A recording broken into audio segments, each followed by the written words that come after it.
Hi, everybody. We're going to see if we can raise this up just a little bit. There we go. That's much better. It's kind of tilted. But it's still better than, well, I don't know. Maybe just throw that underneath there. Technical difficulties of... Well, and that was our concern, was we wanted to go on a little bit earlier because last week when we were in San Diego, it was like even more technical difficulties. So we're like, if we get on a little early and maybe it works, maybe it doesn't. Works perfectly. So we are in where? We're in Peru. Peru. So we were here as of 3 days ago, acclimating. We're here with a bunch of my friends. It's a birthday trip. They're across the way. But look how cute our little hotel is. I mean, it's super beautiful here. Super fun. Lots of things, lots to do here. Yeah. But we gotta go fast. We gotta wrap up. No offense, we gotta go fast because we gotta go do some more sightseeing in Peru. Yeah. So it's 11 o'clock Peru time, but we wanted to try to come on the same time as when we've done all of our other lives so that we can still talk about the episode, share about... I'm not talking with the microphone. Like you have the microphone. No, we both, yeah. Like well, you were talking like this. I'm like, do I need a microphone? No. I'm pretty loud. Yeah. So still, we want to talk about the episode, talk about all the fun stuff that was going on. Just, I think, really fun leg. Another great leg. Yes, I thought last week, I'm like, how are they going to outdo this? Well, I feel like they did. Like, it was such a fun leg. There were so many pieces. So I'm like, go to a clue, go get this, go to yeah. Like I was just like, oh my gosh, it was so usual leg design for Amazing Race. Like there's a detour, there's a roadblock, there's maybe a second roadblock, there's 3 to 5 route infos. I mean, this time was more what they call active route info, and so that's where they're getting clues as they go along, and there's tasks that they're doing. But just a lot of fun. Oh, hold on. One of my kids are on, and I haven't seen my kids for a few days. Hi guys. Yeah, Preston says hi. Love you, miss you. Oh, so fun. And then this couple, Ian just said, my brother and I just sent in an application last night, and we're Peruvian. That's so exciting. That is awesome. So yeah, we got here as of 3 days ago. Like the whole courtyard can hear us. It's gonna get our interview. So yeah, we got here to Peru a few days ago. We're acclimating in Cusco. We actually leave for the Inca Trail tomorrow, and so we're going to be on the Inca Trail for 4 days, finishing in Machu Picchu and then flying home. So a lot of fun here. But yeah, let's talk about the episode. Oh, I was going to start talking about, that was so weird when you were talking. I'm like, okay, so yesterday we hiked a Rainbow Mountain. Like I was just about to talk about all this other stuff. Going to stuff. travel mode. Okay, sorry. Back to Amazing Race. Yeah. Such a great episode. Loved every second of it. So it starts off with cute Josiah and Alyssa. They rip and read their clue because they got in first the leg before. And so detour, of course they're going to try to go to the detour, the express pass. I'm sorry, the express pass. But it's so funny. Josiah is just like Skyrim, like that would be rad. Yeah. And Josiah's like, oh my gosh, like out of all the things, I was like, really, you hate hot things like hot chocolate? You don't like hot chocolate? Like that's like so bizarre. And it's so funny, but it was like, oh my gosh, good for him, he did it.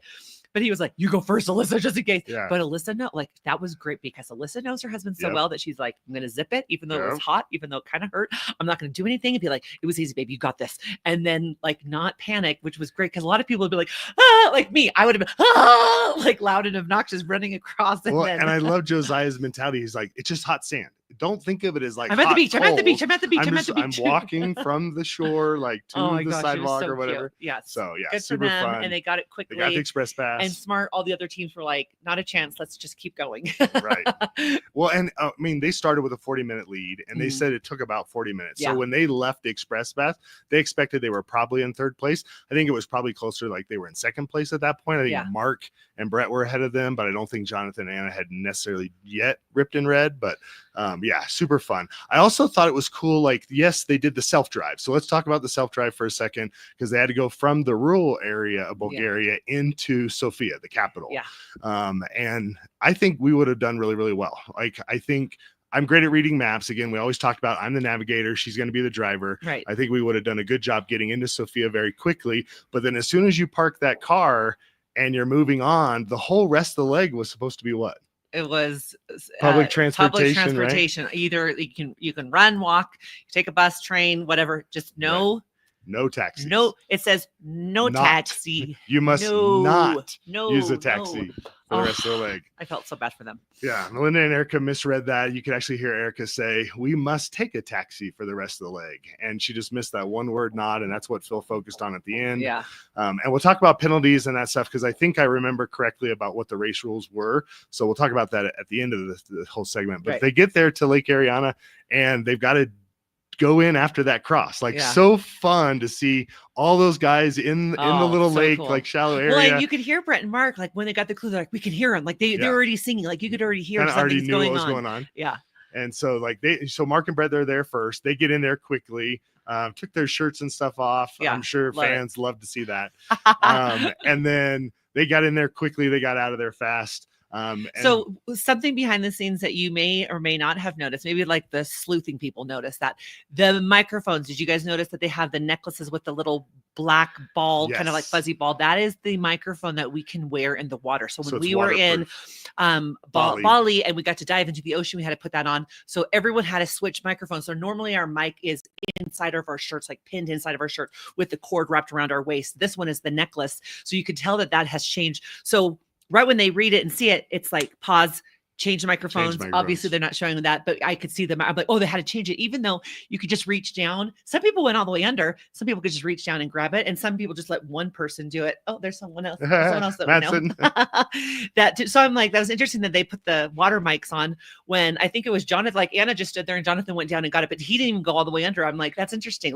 Just little behind the scenes. Again, because they're going in down to their waist, they can't wear the battery packs with the old microphones. So they have to swap things out. So we had that experience in Bali. Lori nailed it. We had coral and we had the surfboard challenge where we had to switch out our microphones in order to go out. A couple minutes. It takes a second, And there were times where I think there was a little bit of frustration with Jeff and Pops because their stop down took a little bit longer than what they thought another teams, took. And so there's just elements to the production part of this. So again, because we got to go into the water, we do have to change microphones. So so it might take a few, a minute and a half. Well, it might be 3 minutes. Why don't you hold the microphone so I can work? Okay, yeah, that's great. Okay, so then after they get the cross out of the not the lake, what was it called? Yeah, it was Lake Ariana. Okay, Lake Ariana, that's right, Lake Ariana. And then they're off to I've got it written. So from there they had to, they got the route info to go to the Kleck shop. Okay, that was sick and wrong, and that means cool in my old school lingo. That was so freaking cool, and it was only Alyssa who saw the graffiti of the AR-37. I was like, race colors. I need to get that. So my friend Jess, Prism Shop, she's the one that made our stickers for us. I'm like, I need to get that. Figure out, get a better picture of it, get a better picture of it, send it to her. Because I'm like, I need that as a sticker. That was so freaking cool. The very top had a tiny little flag, but Alyssa was the only one that, was only shown. Maybe other people saw it, but she was the only one that showed noticed the graffiti and how freaking cool that was. I was like, again, all the behind the scenes and the production of AR, they do not miss anything. They go over and beyond. How cool. And every team was like, well, here's 37, 20, what was it? 75. 75 was the 75. Address. And then where's the other one? They're like, wait a minute, is it this? Oh my gosh. It was so cool. Well, and I think it was Han that saw the race marker the fastest. I think they identified the Kleck shop the quickest. Yeah. Went right to the race marker that was up there in the corner. And when you're a racer, you get used to looking for those race markers. Mm-hmm. So when you have to park in a certain designated area, when we have to follow certain race markers along a route, those are the flags you get used to looking for. Right. And Han dialed into she saw that small little sticker in that top corner and knew this has got to be it. I don't even think they went to the 75. No, I think they went right to it. But that was such a cool little unique thing. But again, the whole idea, okay, so this person nailed it. So they said, how cool that Jack and Carson saw the chopping wood guy. So the guy that's measuring the weight of the wood that they all had to collect in the last episode out in the rural areas of Bulgaria. They see him on the bus, in his normal clothes, doing his normal life, has nothing to do with the show, and they see him.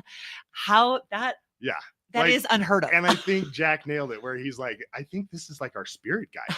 I think he's going to follow us through all the legs of the race. And so he was the one who was helping them decipher on the bus what Kleck even meant. And I wouldn't have known what the Kleck shop meant. No. But the whole idea was Kleck means to kneel in Bulgarian. And so to get into the shop, you have to kneel down in order to be able to get the next clue. So again, AR is doing such a good job of like identifying these elements that immerse you in the culture, the uniqueness of what it is to be in Bulgaria, but still be AR, but still be a race, still be an element. So, in total, there was like, I think 10 different clues that they had to rip and read during this entire leg. It was a lot. Which is a lot. It was a lot. So, it was fun. All right. Don was asking, who from the cast can we convince to get the AR-37 graffiti as a tattoo? That's a great question. Maybe, like, who on our cast?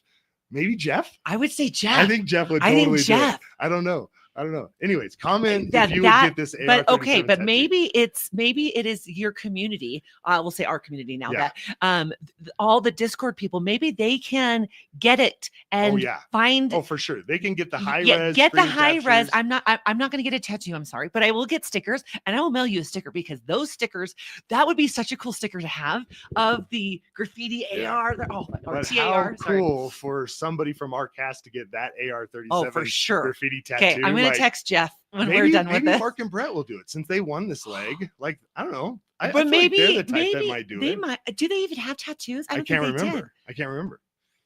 Maybe Han because he saw it. So, I don't know. That's great. I don't know. We'll find out. We'll text. We'll text everybody in the group chat and see who might get that. That is rad. Yeah. So from there, they literally get that clue, and they've got to go to the. I think it was. Sorry, we were taking library. notes. Yeah. So they have to go to the library. Okay, so. This is how it would have played out. And again, I can't say exactly 100% because we're not in the race mode in there because there's so many little things. But I would have gone in there and I would have been like, oh, beep, because that is not my thing. I'd been like, how can I help you? What can I do to help you? Because this is all 100% Scott. Scott, before it was even shown, and I should have recorded him watching that. Anyway, you don't know. He was like, flip it over. Like he knew before they were even trying to figure. And I was like, oh my gosh.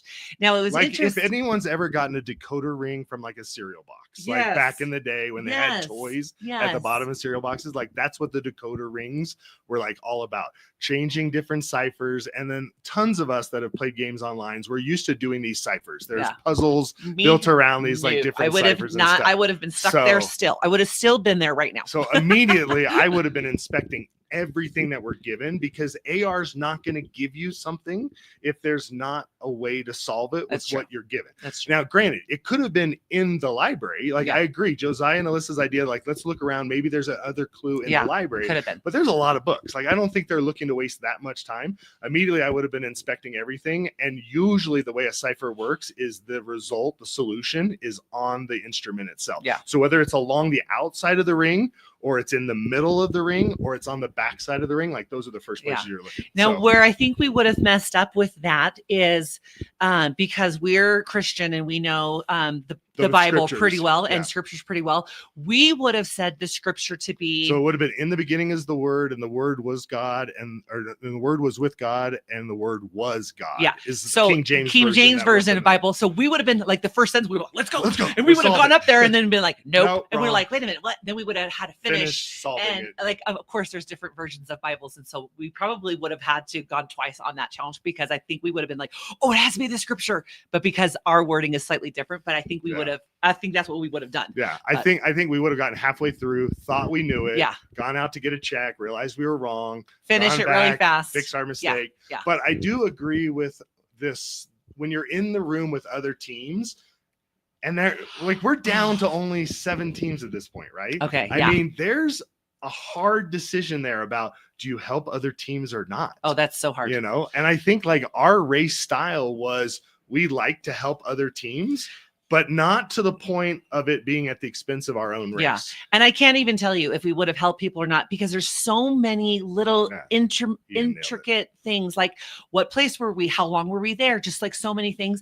I feel like what I was surprised about is when the third team got there and Melinda and Erica were like, let's go see if this is right. And they left the room. I'm like, don't leave the room. Because Jack and Carson just got there. Like there was a little, like people were looking, there was a little something that happened. And then they're like, let's just go try. And I was like, no. And then that's when they decided to switch and help each other. And I'm like, that was the only thing. And again, I don't know if I would have done that or not done that, but just watching it, I instantly was like, no, don't do that. Well, and I feel like what you noticed about Holden's very similar to me, I think, in this respect, is I'm very situationally aware. Yeah. So when I'm in the room with other teams, I'm not necessarily just focused on the task. I'm also paying attention to what other teams were doing. And Holden was the one who caught the fact that Jack and Carson were flipping. Jack and Carson were so far towards the back of the room that they thought they could be a little frivolous in how they were looking for the answers. And you could see it from Jonathan and Anna. They knew Jonathan had to block a certain way. They did it great. Alyssa and Josiah from seeing what they were doing. And then at the same time, you saw Han flipping towards Holden, as she was kind of like leaning forward, making sure Melinda and Erica couldn't see that they were going to the backside. Yeah. So I think there's an element that would be similar to what Laura and I would have done. We would have tried to solve it ourselves first, quickly. I don't know if we would have been in the room long enough with other teams, because I think we would have solved it fairly quickly. Yeah. But then that's the dilemma. And you're asking exactly right. How do you decide how much to help other teams? What would we have done if we were in the room with other teams? I don't know. What would you think? And that's why I'm like, well, where were we? Were we Melinda and Erica in this position because we couldn't help them because we didn't know what we were doing? But if we got there and we knew it fast, we could have been out of there and not have seen anybody.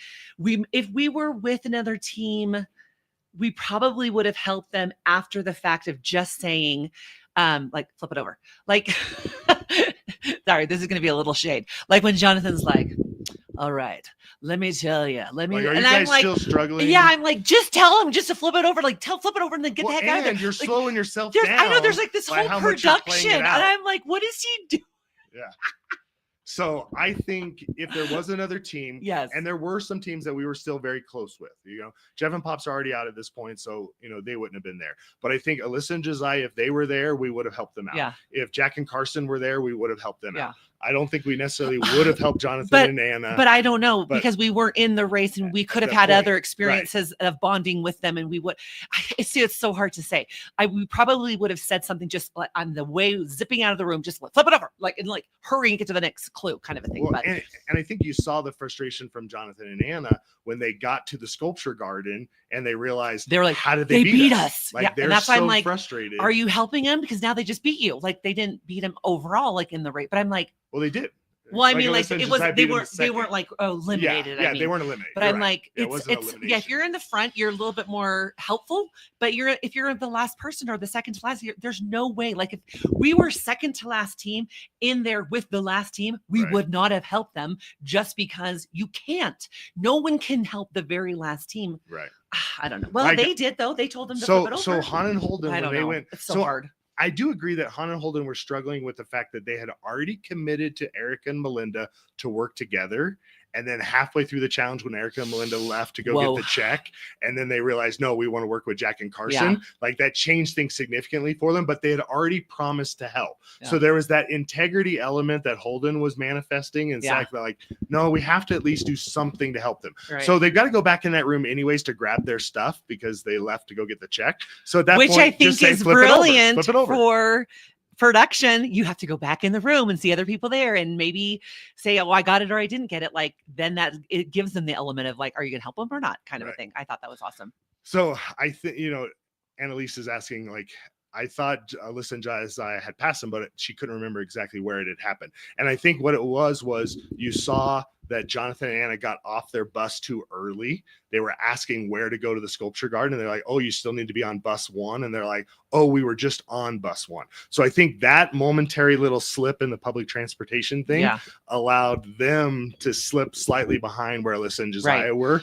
And that's where they kind of like took over. Which was another thing about amazing episode is like you could run, you could walk, you could take the bus, you could take the train, you could take all this public transportation, which could mean you could leave first and get there last, or leave last, get there. Like it makes it like the bus route. Like, well, and I feel like that was my biggest frustration about the leg we went out on was after the detour, there was just one more task and no more route infos. Yeah. So it was like there wasn't an opportunity for us to make our way climb back. Yeah. Like we were kind of stuck in that position. I would have loved 3 or 4 more elements like what we saw in this leg, where there could have been opportunities to like overtake some teams. But I also think it's really fun to see the dynamics of where people are struggling. Like Han and Holden were struggling on navigating on land. They did great on the self-drive, but then they couldn't figure out how to get to the sculpture garden or how to get to, you know, where the dance task was going to be for the roadblock. And so those little things make it easier for Jack and Carson to get a little further ahead. Like Jack and Carson got a couple attempts, you know, at the dancing end. So I think it's fun to see those elements, you know, so this is something that I learned so Lori likes to travel a lot with me a lot, and probably more so than anything, but then also with girlfriends. So like she has a road trip she does with her girlfriends. I help plan all that out. I've learned that in Google Maps, you can look up where you're going and it will tell you what the fastest route is, whether it's bus or metro or what it is. So I think Brett and Mark did an amazing job in this leg by utilizing the metro so much because I think they got further ahead. And I think you see Jack and Carson the same thing. They used the metro a few times, and I think that was faster than the bus would have been. But then there were other times where people were like, well, I don't know where to even catch a bus. Let's just run to where it is. Well, Brett and Mark did run a lot. And I was like, oh my gosh, we can't do that, Scott. That's not going to work in the long run. But then they adjusted. They started asking people, and that's where the metro started coming in more friends. So, let's get to some of these other questions. So this person had said, you know, hello, I knew Melinda and Eric were going to get a balloon when they started taking taxis. I counted up the total number of taxis that they would have taken for this leg was 8 taxis. And I think it's 30-minute penalty per every taxi. So regardless, they would have been eliminated. Like it was so much time. But I love how Phil was like, read your clue. And then Melinda's like, Erica was like, no. I misread it. And Melinda never double checked it. Like she was relying so much on Erica. I don't think I would have double checked. I don't know if you would have double checked. No, because I rely on you to. But sometimes the way you read in Race Brain, and again, Han I think got the episode title. He did. No, Han is the sister. Han. You said he did. Oh, I thought it was Holden that said it. No, Han did. Oh, Han said it. Yeah, Han was like Race Brain was like taking over. That was like I swear it was title. Holden that said it. Oh, I think Holden got an earlier one. Anyways, I can't remember. But so they got an episode title, so good for them. But Holden pointed out the star. As they were running around, not knowing where to go because they weren't great with the navigation on land. That's when. And I think that's what a lot of people don't understand when you're watching this race from the couch. It's so much easier. It's a lot easier than when you're in race brain mode or race mode where you're really focused. Okay, so Annalise said it was Holden, so you're right. Oh, thank you. Holden said I thought so. Lori was right. I should have just known that. So. But again, Race Brain is all about the focus on the task. Like literally Annalise was saying here, Holden pointed out the star in the garden, but then ran in a whole different direction. Why? I don't know. Like you knew the star was the marker for sure of the sculpture garden, but in the frantic of like, it's in a park, run towards a grass area. Like there seemed to be a lot of grass area in this area. So, again, I think sometimes it's smart to take a moment. I think Justin from season 29, was it season 29? The one that does the racer recap, he says it so well. He says, don't just run until you know where you're going. Yeah. And that's such an important race rule. If you drive. I would say and drive. Like don't just start driving the car. Know exactly where you're going. Don't just start going in that direction because there's a good chance you're not going in the right direction. So you got to make sure that you're, in the right place. So this person said, in the end, it was good that they took the taxis. Melinda would have been exhausted. That's probably fair. But she killed it at the dance. I was so proud of her. Wasn't it just one attempt? I think she got and it on she her was first so nervous attempt. and she was like, you can see her kind of like 5, 1 and 2. And I was like, oh my gosh, get it. And she got it perfectly. Like, and that's the thing I love also about Amazing Race. Like, you don't have to be perfect singer or perfect dancer. 5, like, you don't have to do this. You could do this because if it's not natural to you, it's okay. Like how, not Brett, Mark nailed perfection. It was absolute perfection. So good. Like he nailed it perfectly. Like before, I was like, that was perfect. Like that was but absolutely again, perfect. You'd expect the Vegas performers to do well. Yes, but like so every point was like toe pointed, like it was perfection. And the other dancers just like got it correct. And that's what I also love about AR is that they can get it where it's, correct and not like perfect form. That's what I was trying to say. And it still counts. Yeah, it still counts. But yeah, Mark and Melinda nailed it. Melinda nailed it on her first attempt. His smile after, and then you could just see like it was still hard for the professional. Yeah. Like you could see he was sweaty. Like it was awesome. That was that costume. The girls' costume I thought was so pretty. Like yeah. Like the one that Anna was wearing to the pit stop. Well, all the girls wore the. Oh yeah, Melinda was wearing it too. You're right. Stuff. Yeah. So and then Holden at the end, he was like, "Come on, give it to me, give me the clue." Well, and again, I think this is another element, and Lori was illustrating this really well. It's not necessarily about nailing the steps perfectly. Right. There's a showmanship to right. it. So the more you can play it up, and that's what I was doing in the drumming task. I was so dialed in with intensity that I was like, and our dancing, singing one. Like again, it's can you pull that off in such a way so that the judge can't refuse to give you that clue? So if we were at this roadblock, in this leg, who's doing the dancing? Well, I thought it was funny because, again, Amazing Race is amazing because they say the clue. What did Carson say? Who wants to step back in time? It's got to do some history. You're so much better at history. You do it. And I was like, so Carson makes Jack do it, and it ends up being dancing, which Jack did not enjoy. But he still did amazing. But second attempt. You kind of have to think like they just did a cipher thing, like they just did a mind thing. Like it's got to be something a little bit more physical. And maybe showy. I don't know. Yeah. Maybe that is. I mean, I would have definitely done it. It would have been so much fun. Yeah. Like I would have been. Like, so I think Lori would have done it for us, particularly because we're trying to catch her up on some of the roadblocks that I was already ahead on. So from, fun. The last episode, but I don't know what other questions you guys have. We're trying to wrap this up a little bit quicker because we are trying to see we have a bunch of things here in Cusco Peru. to kind of go do. Yeah. Lori's got her checklist of things that we need to check off, but in the end, was there any other questions? I don't know. Let me scroll. That we missed from earlier? Mark and Brett won $15,000, guys. Like Lori and I got the 5, Brett and Mark got 10, and now they've got 15. It was a trip, and then money, there's trips in between. Money, but I mean, so exciting for them.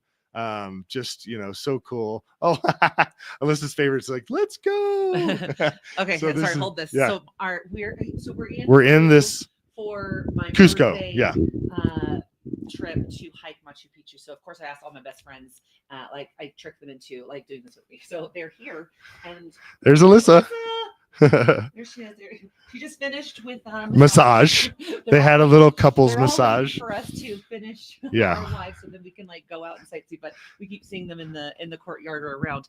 Someone asked a question earlier. I forgot what it was. Hold on. Here's a question. So production made them keep their possessions in that room until they got the answer correct. Oh, this was the same question Annalise had asked earlier. Did you have to go back into that room?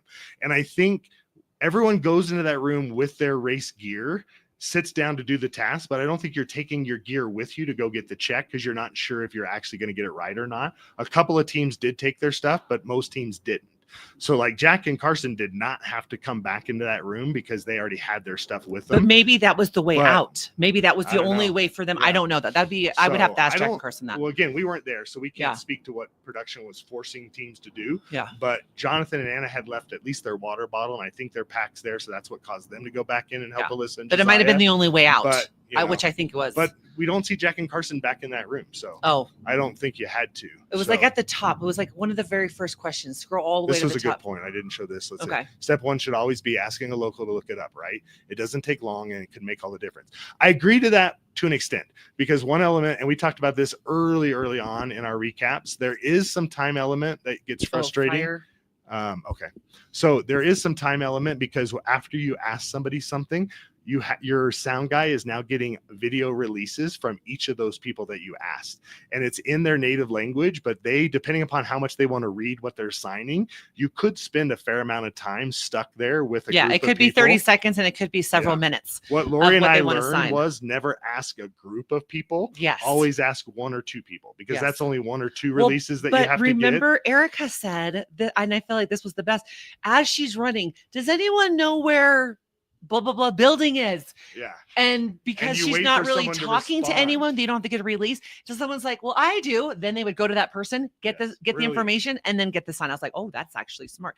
So if you're planning on being on the Amazing Race, that's a key thing right there.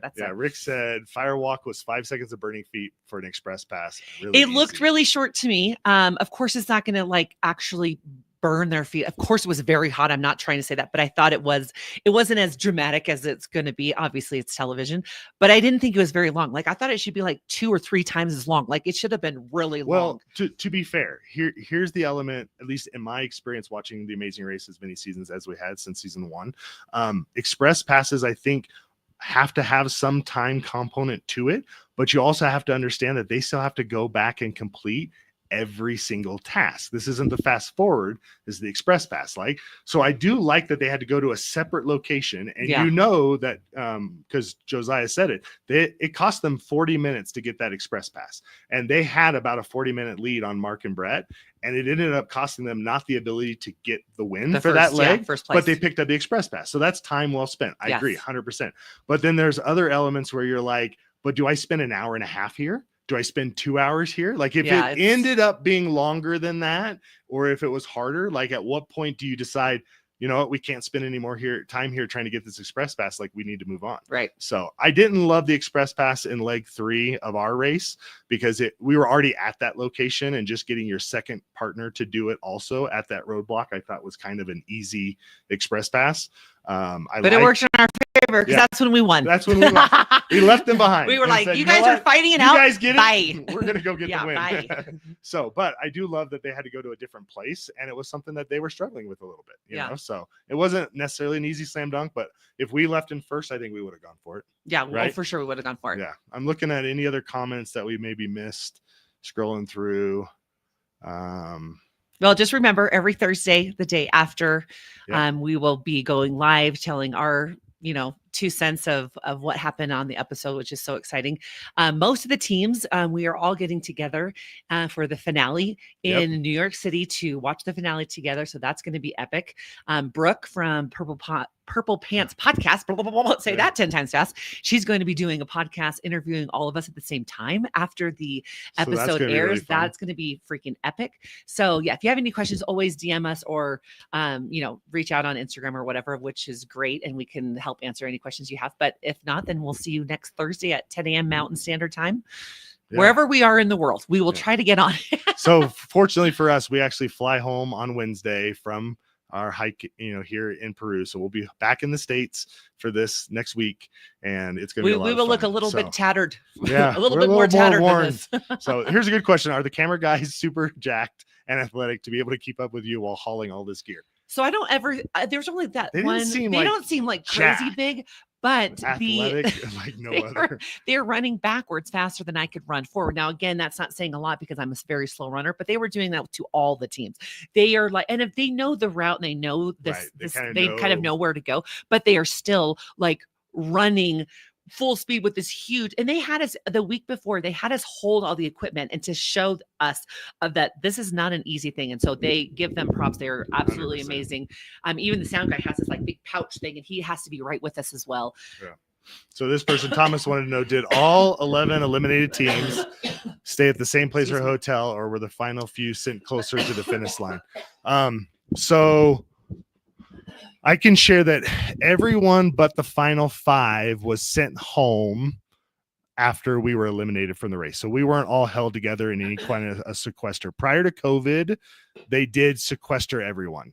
When COVID happened, there was still a sequester element that happened, but they realized they couldn't sequester together as much. So it was easier to just send people home. The final 5 got to participate in flying ahead of time to the next legs and getting to practice some of the challenges ahead of time for the actual every race. Challenge, it's either production or someone from the cast that has to practice it to make sure about how long it takes or what obstacles, or if it's if it's doable, like all the things.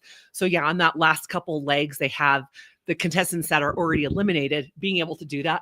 And I'm like, how oh my gosh, awesome. That is so what an cool. epic experience for those cool. teams. Can't tell you who those teams are. We and know. Maybe we can talk to them after and we'll have them interview them or share. Maybe they can share some of their experiences behind the scenes with trying the challenges and stuff. So trying to see if there's any other questions. Nope. Looks like we're good. Okay. Love you guys. Wish us luck. We're hiking Machu Picchu. 4 days. Will we survive? I think so. But checking it off the list for sure. Okay. Thanks, you guys. Love you guys.